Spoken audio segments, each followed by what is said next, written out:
Hey everybody, Josh the RV Nerd, Bish's RV. Welcome back again to the regular return of members, the RV Nerd Herd. If I'm squinting a lot, I've been inside all day digging up news information here for you, and my eyes are just now adjusting to the sunlight. Also, I literally just got back from Las Vegas, more of a work trip than a vacation, checking out all the new things that are coming out from Jayco over there, and I had very little time to get this video put together, so I didn't have quite as much of an opportunity to get as many different news related things out there, so much as this will be a little bit more of, say, we'll call it like a market analysis kind of video today, but I'm going to try to get a little sprinkle of a few different things there, as I always tend to do. I will tend to chapter mark this video so you can jump around a little bit, and I've got a lot of data to pour through here today. And not all of it is necessarily sunshine and rainbows. Not everything I'm going to share today is, boy, everything's great and you should go buy an RV. Actually, a lot of what I have to share today isn't that. But if you appreciate how we still take the time to dig that out and be fair and candid with you to try to make you a more educated consumer, you know, maybe share this to your favorite Facebook group. Hit the like button on our video, subscribe, do all those stupid YouTuber things that I have to say, or just leave me a note. Just say, hey man, thanks for being scrubbing bubbles and doing the work so we don't have to. Let's go. And as we get started here, I do want to mention I'm on about 3 weeks straight of working with no break. I'm severely jet lagged. Got in late last night, woke up, came in, started grinding on this here today. So I've got notes that I may be looking down and checking that I don't normally refer to, just because it's just all kinds of cloudy in my mind. Now, the company doesn't make me work like a dog like this. I do it, and this is the time of year when the new stuff comes out, so it gets busy. Anyway, taking a look, I want to talk about the conversation of like shipments versus sales, because there's kind of two stories going on there. You've got one party saying, oh look, the industry is shipping more year to date than last year. Obviously everything's better. You folks should feel fine. You should definitely start buying today. Please buy an RV. But is that really the case? So let's start peeling this thing apart. Looking at year to date shipments. Overall shipments are up a little bit this year compared to last year, and that does sound healthy. If you really look though, it's being almost exclusively carried by travel trailers. Travel trailers, it's like when you see one sports superstar carrying the entire team, like, dude, does your back hurt carrying that team? You know, that's kind of what it's like for travel trailers. They're basically just carrying the frickin' industry right now. They're up a good chunk. Fifth wheels are up in terms of production versus last year a little bit, but they're holding their own weight. You know, they're contributing to the team. Other than that, though, whether it's pop-ups or truck campers and essentially literally anything motorized, the rest of the industry is just basically sucking wind. So when you hear more RVs are being produced this year than last year, it's because of travel trailers, because almost everything else is either the same or down a lot. It's interesting though, like when you look at fifth wheels, if you break out by price brackets and stuff, it's like an interesting tale of two cities. The lower price point fifth wheels, we'll say roughly in the $40,000 to $50,000 range, which is considered a lower price point fifth wheel nowadays. Those things are generally doing pretty fine. Or the really big luxury high dollar fifth wheels are doing all right compared to last year, but that is a smaller volume segment, so it doesn't really ding the stats too hard. It's all the stuff in the middle that's really struggling right now. So it's like folks are either wanting something that is, pardon me, we've got a customer here I don't want to ignore. Have a good day. Sorry about that. I have a no invisible customers policy over here. We have, apparently one of our trailers is locked, need to get unlocked. Got that taken care of for them. Anyway, tale of two cities. So it's the middle ground stuff that's kind of struggling here, and motorized stuff is just, there's just really not nearly as much happening over there right now. The Class C market isn't off as much, but I think it's a little bit of a somewhat misleading metric, because the last year or two, Class C production was down more than normal because of things like chip shortages and whatnot, and a lot of that was funneled into stuff like the Class A and Class B market. I think that there's been a little bit of a equalization that has taken place there. And while Class C production isn't setting the world on fire, it's not off as much because it was already off to begin with, basically. But once again, shipments and sales, not necessarily the same thing. When you hear, what confuses people, sometimes you'll hear wholesale sales. Well, that means manufacturers building and selling a unit to a dealer. It doesn't mean a dealer selling an RV to a retail customer. Wholesale versus retail sales. So wholesale sales are up a little bit, again, mostly carried by travel trailers, slight contribution by fifth wheels there, whereas retail sales is essentially down across the board. Now, that's not the kind of thing that a dealer group would normally be telling you to encourage you to go buy an RV, but that doesn't make it not true. And that's what these videos are. And keep in mind, I couldn't share information like this if it wasn't sponsored, by our company. They want us to continue. We call it the relentless pursuit of transparency, so that you truly understand the market situations that are out there and whether that is or is not right for you. So let's dive through this here. I'm going to give you just some quick percentages and try to throw more information on the screen so it doesn't sound like I'm just reading you statistics nonstop. But travel trailers, which consists of the largest segment of the market, it's down about 12%. And that's where you'll see the biggest chunk of unit sales missing. Like, some of these percentages are going to sound really high, but some of the segments, like the pop-up market, the pop-up market could be down by 50%, and it wouldn't even be a drop in the bucket in the overall RV marketplace. But it's still, worth considering, and it maybe helps you understand a little bit of what you see like at the dealerships, or maybe how it's affecting the used market or trade values. We're going to talk about used values actually in a few minutes here. Fifth wheels are down a little bit larger percentage. It's down closer to 16%, which, again, because they are higher budget and they need a bigger vehicle that also requires a higher budget, that doesn't necessarily surprise me, just because all of those factors are less accessible for the average buyer out there. Pop-ups, they've been basically in a nosedive. But if you look, there's very few builders that even really make pop-up campers anymore. But basically they're down like another 30%, which I think is down another 30% from that. And what happens when the market conditions start getting like that, you'll start to see fewer manufacturers making that product, which is already kind of the case.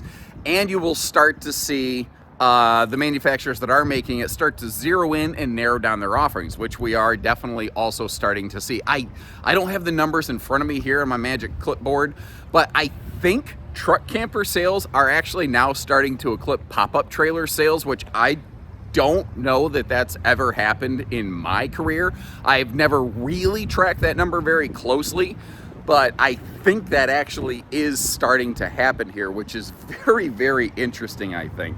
And you start hearing numbers like that, like down 12%, down, what was the other one? 16%, down 30%, and your oh no alarms start going off. Well, hang on, we're not done yet. We haven't even talked about the motorized market. That's where things are getting very interesting. Again, I think because of limited supply as well as really limited demand and inaccessibility of pricing factors. Because if you look at what motorhome price, well, I get all RV pricing has gone nuts, but motorhome pricing has really gotten to the point that a lot of people who wanted to do it just like, hey, I'd love to do it, but I just can't afford that anymore. No matter how much I want to do it, it just isn't in the financial cards. If we look at the Class A market, you're down like 20% there. But again, look at the volume of sales that we're talking about here. When you hear 20%, you're like, oh wow. But when you look at the actual number of units that represents, I don't think a lot of people realize how small the motorized market is in comparison to the towable market, because I think a lot of individuals at various levels of the industry, because of the money involved in the motorized market, want you to kind of think that it's bigger than maybe it actually is. I'm not sure. The Class C market, That's down another like 22%, and that is a little more substantial volume segment.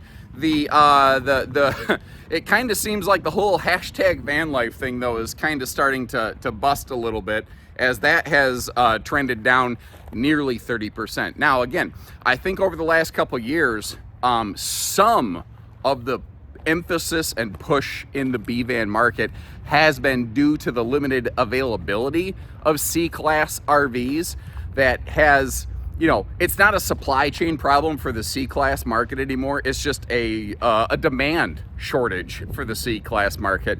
So the people who sometimes wanted to buy a C in the last couple of years and couldn't because they weren't available often ended up buying a B of some type.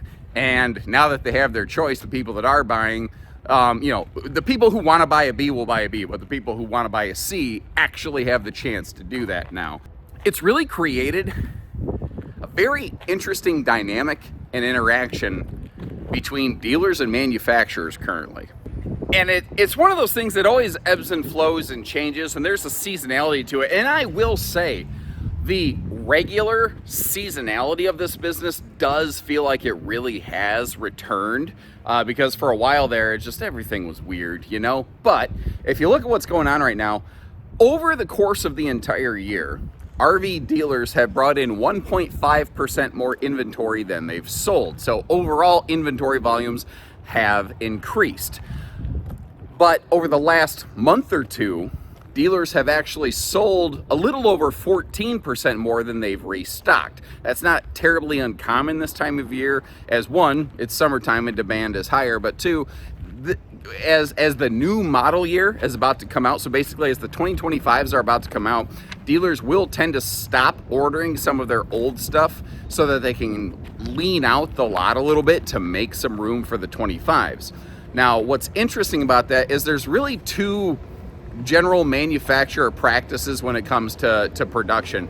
There are some companies that just do not build what's called opens, where, you know, some manufacturers will only build the exact things that dealers order.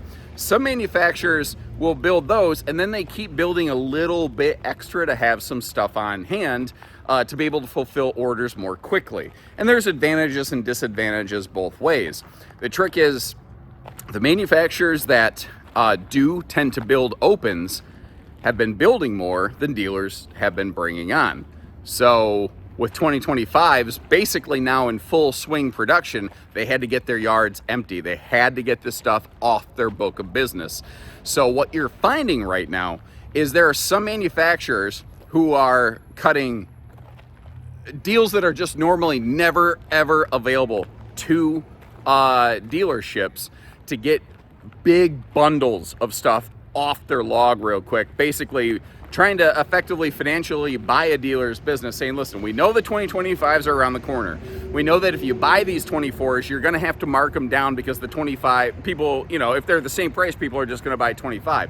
So there are manufacturers offering anywhere from like 10 to, I've seen as much as a 25% discount off a normal invoice just to get this thing off their dealership. And a lot of times those purchases happen in like 50 to 100 pack orders where a dealer said, I tell you what, I'll take 50 of them for that kind of discount or more. So you're going to suddenly see a big slug, fresh arrival of 24's hitting dealer lots right before the 25's come out, but with some crazy hefty discounts applied to them. Which again, it's a thing that happens all this time of year. The thing is, that starts putting weird pressure on the used RV market. The trick is, you don't really see the ramification of that into the used market until like a couple months later, because these stats always lag behind. But looking at the current stats coming off of like used wholesale auctions, you know, where dealers go buy used RVs, things like that.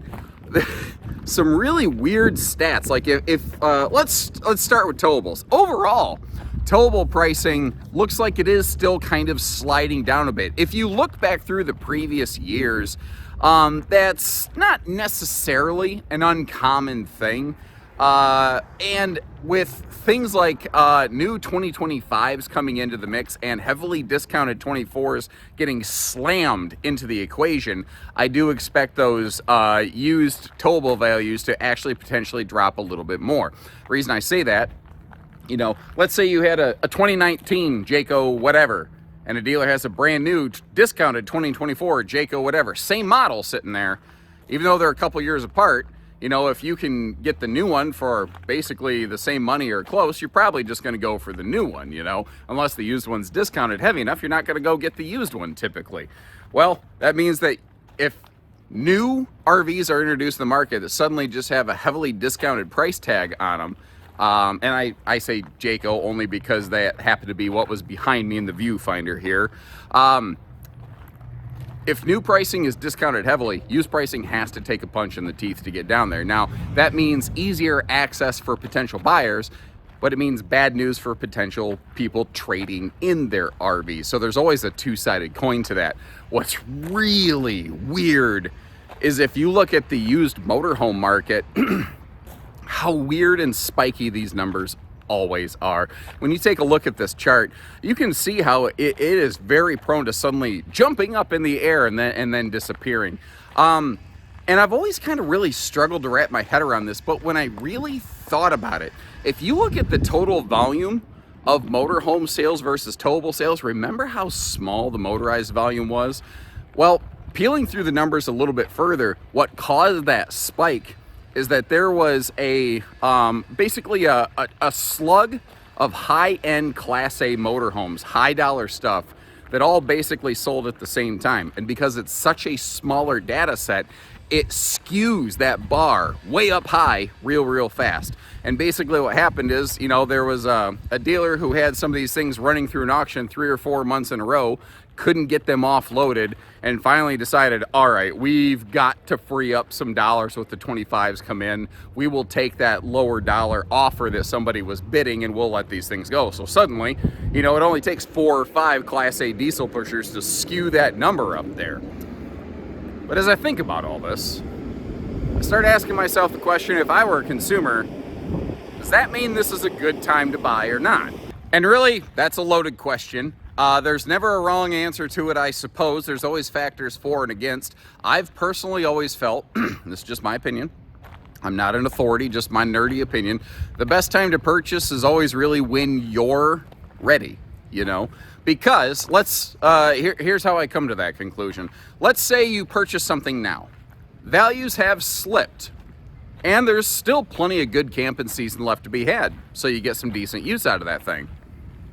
That's not bad. But could you do a little bit better? Could you get a little bit better deal? I do think on some things, with the new 25s coming out, used prices are going to slip a little further, and new in stock 2024s and older, because they just got one model year older with 25s landing, their values probably are going to start sliding down. So if you waited 2 or 3 months, you probably could save a little bit of money on something, assuming it's still left in stock. But you probably are not going to really get to use it very much before you have to put it away. At least up here in the area of the country where I live. There's definitely some parts of the country to the south where you can continue to use these things. But around here, if you wait till September to buy something, you're basically going to look at it in your backyard and then winterize it and then bring it back out in spring. That's kind of how things are going to happen. If you wait until spring, though, you know, and if you buy it in the fall, you don't get to use it. You either have to pay for storage, you have to deal with storing it, you have to winterize it, all that kind of stuff. So, you know, you're making payments potentially, or at least paying insurance on something that you don't really get to use. And that does feel like it sucks, but you saved a little bit of money up front doing it.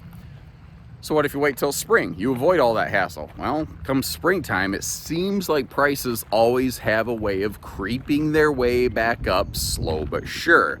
But at least you didn't have to deal with the stupid thing over the winter time. So, I mean, and that cycle repeats every single year. There's always advantages to, for, and against, and everything else. If you're not financing, you're kind of taken out of the whole interest rates equation. We're going to talk about what we might expect from interest rates through the year, some point in this video, in a few minutes, basically. If you are financing, especially if you're looking at the used market. The model year that you're considering buying, the age of the RV, suddenly becomes a very important factor. So we'll get to that first. Let's dive a little deeper into like, what if you're looking at buying a new RV right now? Well, it is currently a very competitive market situation for new RV dealers, where I flat stated earlier, and I gave you the percentages, new sales are down. When that happens, dealers get very competitive and customers tend to benefit from a situation like that. It is a good consumer benefit to have dealer competition, The other thing here is that every dealer's lot, everything they had in stock just got a year older. That means from a consumer's point of view, it should be worth less. As a consumer myself, I don't know that I disagree with that sentiment. I think that's a fair way of looking at it myself, because I don't spend my money any different than you folks. I do put my pants on two legs at a time, but I'm weird like that, so ignore me on that regard. But if you find, like, when the new 25s land, expect a dealer to be like, most dealers are gonna be like, yeah, that's a new 25, we're not really interested in really discounting that. You want the discount? Take a look over here, and they're going to point you to the new in stock 24s, maybe 23s. If someplace still has new 22s in stock, they really need to evaluate their business practices, or not, because they're not going to be in business very long if they keep up that. But the good deals, like if there's any remaining 2023 new RVs in stock, you are in an awesome position as a customer to really put the screws to the dealership basically and get the deal on that. Don't be surprised they're like, yeah, we can't discount, we can't deal on that anymore. They might already be smoked, I don't know. But that's where the best deal is going to be found. However, worth considering, if it's a new in stock 2023,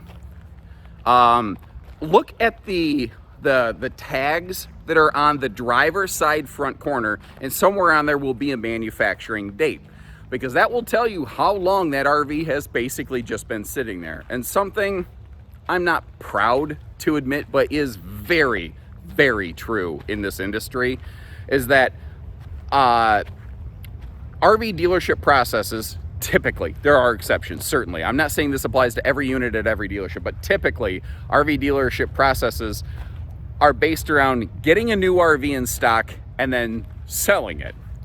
Not necessarily maintaining a new RV in stock. So like, you as a customer, when you buy that new RV, a lot of the manufacturers will tell you like every 90 days at least, you're supposed to get up there and inspect your roof and stuff. That doesn't happen when it's sitting at a dealership. Not really, not typically. I'd be shocked to meet a dealership who has a process in place in their systems that goes out and checks each unit when they know it's every 90 days or something like that to like check your roof seals. I don't think that happens. So what happens there is potentially a thing called lot rot. Now, someone asked like, what is lot rot? Like, it's just a generalized tongue-in-cheek internal industry term where the longer something sits, the more likely something is to go wrong. So like, if you don't drive your car for a year and a half, battery goes dead, tire gets flat spots, that's the brakes kind of seize up, that's called lot rot, that kind of stuff. Because it just sat there unused, it doesn't want to work as good as it should until you kind of work it back into shape a little bit. So that's the thing you really need to consider on a 23, is really going over it, making sure it's really in good working order, because all of your consumer maintenance routines are already at an accelerated scale, because the first year and a half is already gone, if you think about that. Now, you still benefit from full manufacturer's warranty. That's one of the cool things about getting a discounted 2023. Your warranty starts the day you sign the paperwork, the day that purchase contract is complete. That's the date of registration. That's the in-service date for your warranty. So even though it's a new in stock aged unit, you still get full warranty coverage. Now, if you're looking at 24s, you kind of, again, want to check the build date, but there are, again, some opportunities where there are a sudden limited time slug of discounted 2024s suddenly available within the marketplace that just weren't there before. And that is a very attractive prospect for a customer, because you're basically getting 99% of the features that you would find on a 2025 RV for less than 99% of the price tag. that is a better value buy, statistically speaking. The thing is, they're not making those anymore.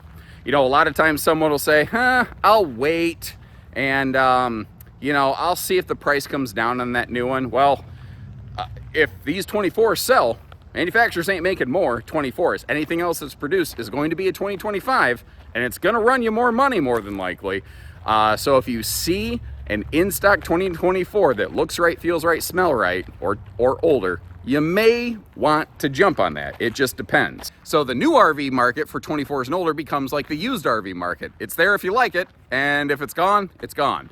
Now, speaking of the used RV market, we kind of talked about the seasonality and if you wait and if you strike. Again, I do think used RV values are going to, as a whole, slip down a little bit further, but that's normal. I think they're going to start creeping back up again in springtime.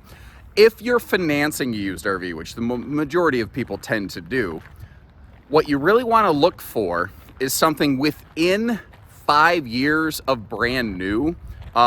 Because if something is within 5 years of brand new, with credit approval, with bank approval, which means you have to have the right criteria. I can't ever guarantee anything when it comes to something like that.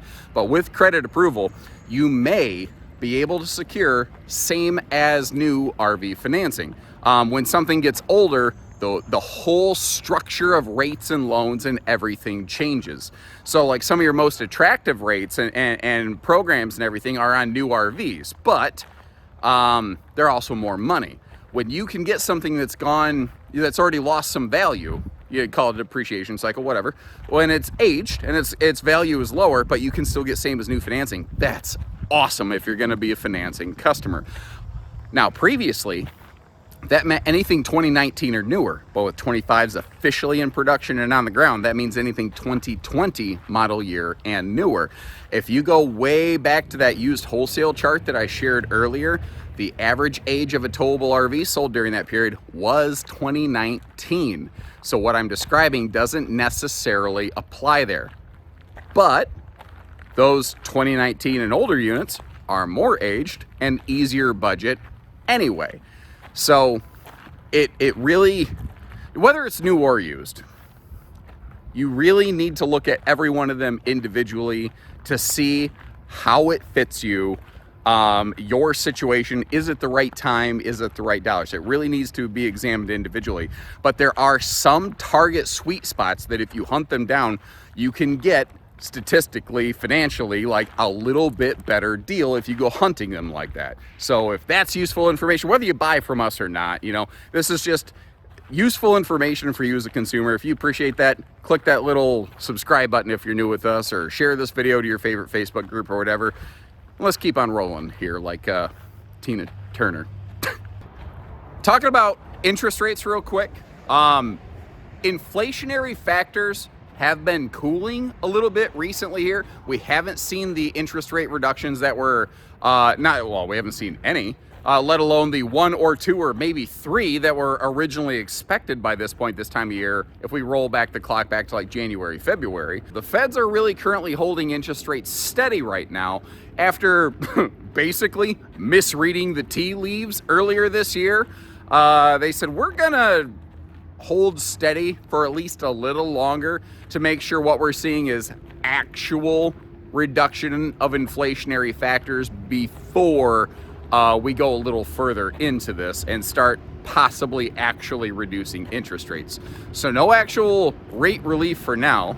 It is possible if things continue on their current track, we may see some of that yet this year. But again, I don't want to promise. I can't promise. I don't have a crystal ball. I'm not Nerdstradamus over here, or you pay a quarter in the machine and it spits out a fortune cookie. But it's not awesome news to share. I don't know. That's not. I would have loved to get on here and be like, hey guys, good news. Interest rates are getting lower. That's not true. That's not happening. And I'm not going to make something up just with the hope that we are able to coerce you into some kind of purchase or sales at our place.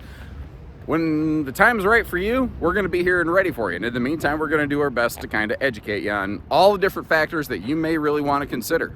So I'm getting a lot of early access to stuff now. You're going to see a huge burst of new stuff coming out from all sources. Like every media outlet related to the RV industry, around the end of September is when the RV open house happens, and then the Hershey RV show happens, and you are going to see a huge explosion of new coverage on stuff there.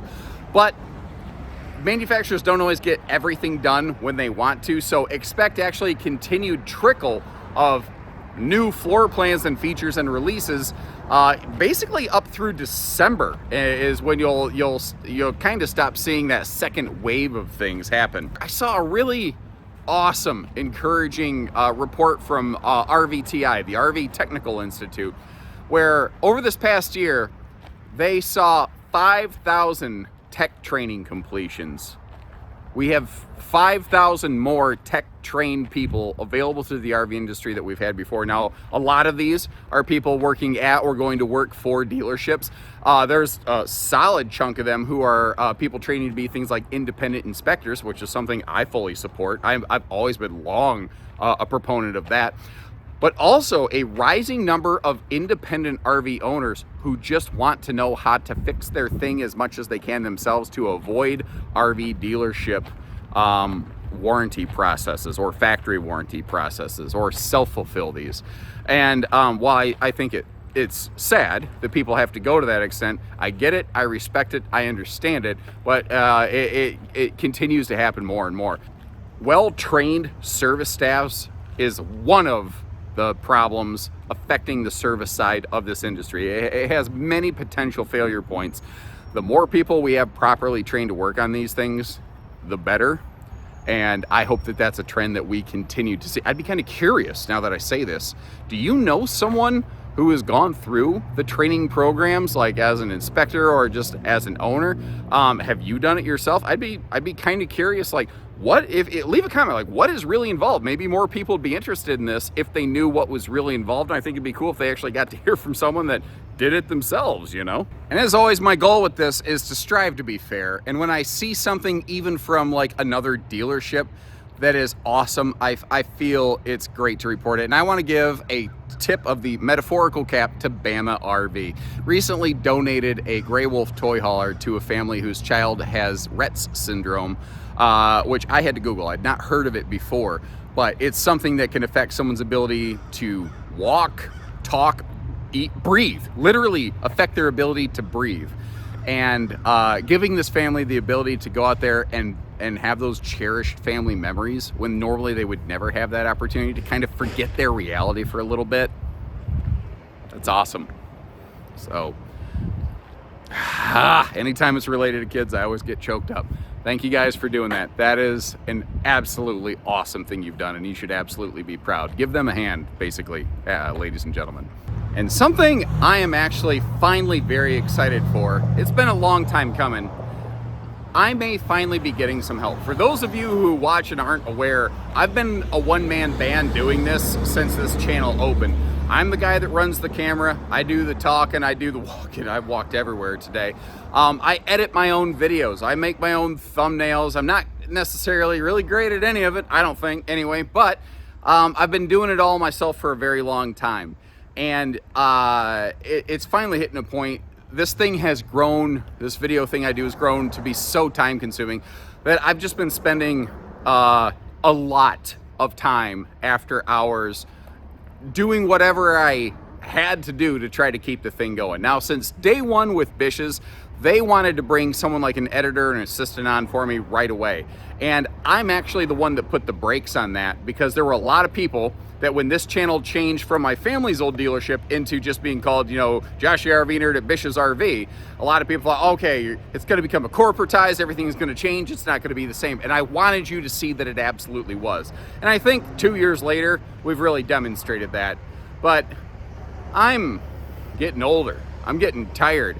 I am trying to better prioritize time with my family that I haven't done the best job of in the past, and I have to find a way to do that. I'm still gonna be the guy in the videos. I'm still gonna be the guy in the comment section answering you. I'm still gonna have more than a full-time job doing it, but somebody else might be putting the footage together for us. And the reason I wanna mention that is because it is very possible over the next month or so, the look of the videos that you're seeing may change a little bit in some way, shape, or form.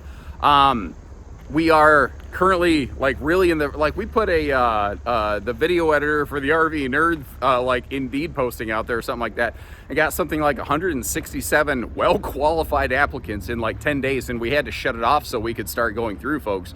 So we're in the process of basically, you know, interviewing and narrowing down a potential candidate. And I guess the other reason I'm alerting you to this is your feedback has always driven this channel, and I don't want that to change. If something changes that you like or dislike, let us know that, let me know that, because I'm the guy that will see it, so that we can continue to make the content that you want to see. And I think that this will just it'll be a little rocky transition, bear with us. But I think long term, this will open up the ability for us to expand and do more things. Because like that travel trailer right there, it takes me an hour and a half just to capture the video, and then probably another hour and a half to do everything else related to it. So if we can cut that time down, imagine what we're gonna be able to do for you. So stay tuned. Thank you for all the support for the years. And please continue to provide that so we can continue to grow and evolve and improve for you. So with that, once again, I extend my personal thanks to all you folks. Thank you for all the time that you've spent with me, either today or all the previous times that you visited. I see so many regular remembers of the RV Nerd Herd chiming in every day, and I just can't thank you enough for it. If you appreciate what we're doing here, sharing the information, even when if it isn't pretty, subscribe if you're new with us. You know that we're gonna shoot you straight, even if you're not gonna, like, if you're not local and you're not gonna buy from us, that's okay. Keep tuning in. We want to do the best we can to educate you so that you have the best ownership experience possible. Because who knows who you meet down the line? Maybe that's how we meet our next customer, is through you, even if we buy somewhere else. That's why we put this out there. We want to do everything we can to educate everybody. And, you know, if you found something useful here, I don't know, hit the share button, send it, like text it to Brenda from accounting. Or your favorite social media groups or whatever. As long as you want to keep hearing it, we'll keep doing it. Actually, if we do manage to get an editor brought on board, it might allow me to do more of this news-related stuff for you and catch more stories and information as they come out. So I'm very excited about the prospect of that. Remember, when you're ready, we're ready. And until then, take care, stay safe, have fun, and best wishes from Bishes, everyone.